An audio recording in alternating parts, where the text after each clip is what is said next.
ইন্নাল হামদুলিল্লাহি ওয়াহদা ওয়াসসালাতু ওয়াসসালামু আলা মান লা নাবিয়্যা বা'দা। আলহামদুলিল্লাহ, প্রশংসা সেই আল্লাহ তাআলার জন্য। আলহামদুলিল্লাহ, নবী করিম সাল্লাল্লাহু আলাইহি ওয়াসাল্লামের প্রতি সংক্ষিপ্ত দুরূদ সাল্লাল্লাহু আলাইহি ওয়াসাল্লাম। সম্মানিত উপস্থিতি, আপনাদের সামনে আজকে ফোরকান মিডিয়া থেকে যে বিষয়টি আমি উল্লেখ করতে চাচ্ছি সংক্ষিপ্ত আকারে, তা হচ্ছে আল কিয়ামা, অর্থাৎ কিয়ামতের দিবস।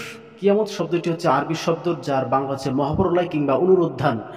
বিশাল মাঠ, বিশাল ময়দান, যেখানে প্রত্যেকটা মানুষকে আল্লাহ সুবহানাহু ওয়া তাআলা একত্রিত করবেন। আল্লাহ তাআলা প্রত্যেকটা নারীকে, প্রত্যেকটা পুরুষকে, সকল ধরনের মানুষকে আল্লাহ তাআলা কিয়ামতের ময়দানে আল্লাহ তাআলা কি করবেন? একত্রিত করবেন। এই মর্মে আল্লাহ তাআলা কোরআনুল কারীমে সবচেয়ে বেশি উল্লেখ করে দিয়েছেন কিয়ামত সম্পর্কে। আল্লাহ তাআলা কোরআনুল কারীমে কিছু কিছু সূরার মধ্যে আল্লাহ তাআলা এই ম্যাপ আকারে কিয়ামত সম্পর্কে আল্লাহ তাআলা বলে দিয়েছেন। যেমন সূরা করিয়া এবং সূরা জিলজালের মধ্যে যদি আপনি লক্ষ্য করেন, তাহলে দেখতে পারবেন যে কিয়ামত কিভাবে কেমন ভাবে হবে, তাহলে এটা আপনি লক্ষ্য করতে পারবেন।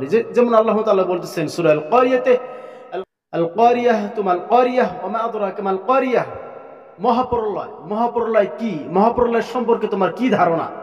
আল্লাহ তাআলা বলতেছেন মহাপ্রলয়টি কি? সেটা হচ্ছে বিকট আওয়াজ।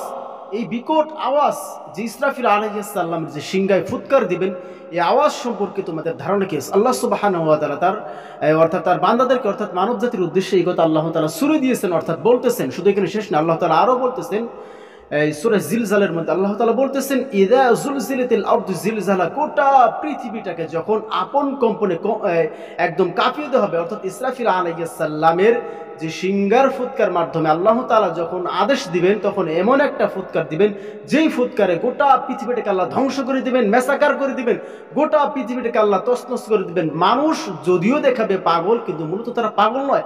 তারা এই কিয়ামতের যে আশঙ্কা রয়েছে, কিয়ামতের যে ভয়াবহতা রয়েছে, ইসরাফিল আলাইহিস সালামের যে এত বড় বিকট আওয়াজ হবে বাঁশির, তাকে যে আল্লাহ তাআলা যেই কারণে সৃষ্টি করেছেন, তৈরি করেছেন, সেটা হচ্ছে একটাই কারণ, সেটা হচ্ছে যে তিনি শুধুমাত্র একটা সিংহার মধ্যে ফু দিবেন। সেটা হচ্ছে মাত্র তিনটি সিংহা, মানে তিনটা ফু দিবেন আর কি, তিনটা ফু দিবেন।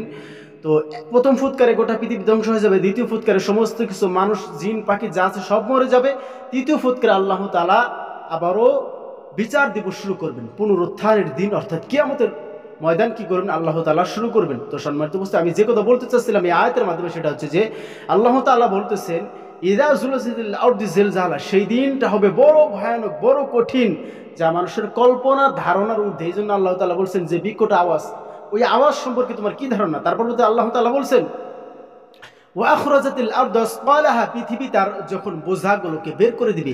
এই যে আমরা পৃথিবীতে রয়েছি, পৃথিবীর উপরে যত আপনার ঘর বাড়ি, গাছপালা ইত্যাদি রয়েছে, আমরা হয়তো বা এইগুলোকে পৃথিবীর কি মনে করতে পারি? বোঝা মনে করতে পারি, কিন্তু এইগুলো পৃথিবীর বোঝা নয়। পৃথিবীর বোঝা হচ্ছে পৃথিবীর নিচে যত তেলের খনি, গ্যাসের খনি ইত্যাদির যত খনি রয়েছে, এই সমস্তগুলো হচ্ছে পৃথিবীর বোঝা।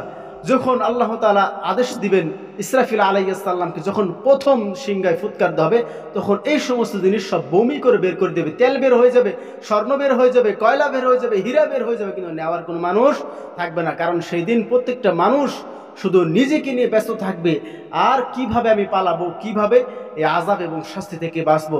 অতএব সম্মানিত উপস্থিতি, আমি সর্বশেষে চূড়ান্তভাবে যে কথা বলতে চাই, এই বিষয়টিকে আপনি সাধারণ মনে করিয়েন না, বড় ভয়ানক হবে। কোনো মানুষ যদি কিয়ামতের বিষয় জানতো যে কিয়ামতটা কতটা পরিমাণ ভয়ানক হবে, তাহলে ওই ব্যক্তি দুনিয়ার জন্য তাহলে ঘর বাড়ি আর কোনো কিছু করতো না। ঘর বাড়ি তাহলে আর কোনো কিছু করতো না, সে শুধু আখিরাত নিয়ে পড়ে থাকার চেষ্টা করতো। অতএব আল্লাহ সুবহানাহু ওয়া তাআলা আমাদেরকে আখিরাতমুখী না হয়ে, দুনিয়ামুখী না হয়ে, আল্লাহ সুবহানাহু ওয়া তাআলা আমাদেরকে দুনিয়ামুখী না হয়ে, দুনিয়ার মধ্যে পড়ে না থেকে দুনিয়ামুখী না হয়ে, আল্লাহ তাআলা যাতে আমাদেরকে আখিরাতমুখী হওয়ার তৌফিক দান করে। ওয়া আখিরু দাওয়ানা আলহামদুলিল্লাহি রাব্বিল আলামিন। আসসালামু আলাইকুম ওয়া রাহমাতুল্লাহ।